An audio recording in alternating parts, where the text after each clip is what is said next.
All right, so what we have here is fMRI, so functional magnetic resonance imaging, and the F is typically lowercase. So there is regular MRI and there's fMRI. So fMRI, this measures changes in blood oxygen, and this is where you should be careful about researching this online because even for me, this is kind of intense. It involves nuclear physics, so if you really like that, you can research it more, but take my word for it. So what it is measuring changes in how much oxygen is bound to a special protein called hemoglobin in your blood. So the interesting thing is that hemoglobin's magnetic properties change depending whether it's bound to oxygen or not.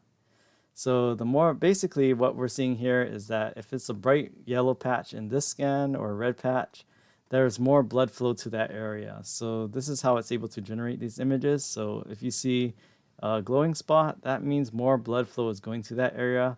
And why would you have more blood flow? Well, if the neurons there are very active, it's going to require oxygen, it's going to require nutrients. Your blood has both. Therefore, you're going to get more blood flow to that area. And this is a cool thing, and one of the strongest things about fMRI. You can actually do live imaging. So this is in real time. Compared to CT scans, that's kind of taking the image as it's going being scanned through. And then PET scans, those also require radiation. I think they may have real time PET now. But fMRI, the strongest advantage of it is that it can be done in a live person. And the great thing is that it's measuring oxygen in the blood. It's not doesn't require any radiation. So this is the least invasive, and there's no radiation or injection. So you don't actually need to put any radioactive chemicals, tracers, or IVs. You can do this in a person without any additional chemicals. So this is not typically used in the clinic. I think they're trying to use it more in the clinic, but what we're having here is that it doesn't directly image neurons. So again, it's measuring, not really measuring the neurons and neurotransmitters and the density or of cell structures. It's measuring the oxygenation of these and changes in oxygenation of the different areas of the brain.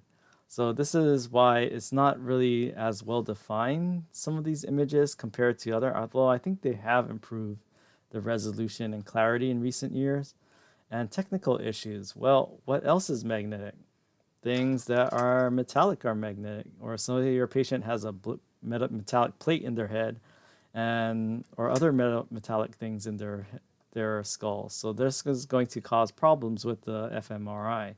So that's another disadvantage of this. Even though you're able to do it, it doesn't involve radiation, but or if you have had an MRI, they also tell you to stand still, right?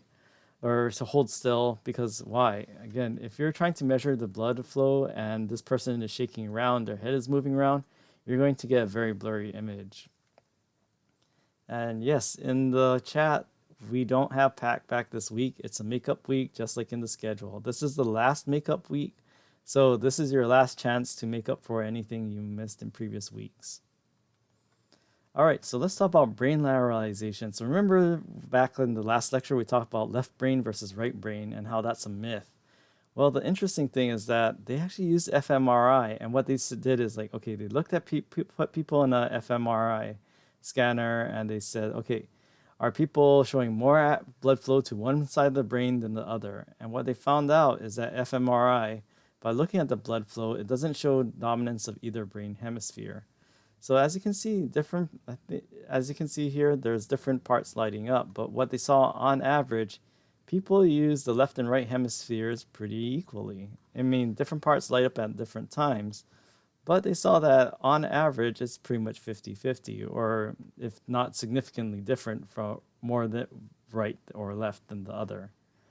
And so you probably heard this. You only use 10% of your brain. Is that true? And it's, well, I kind of give it away. It's a myth.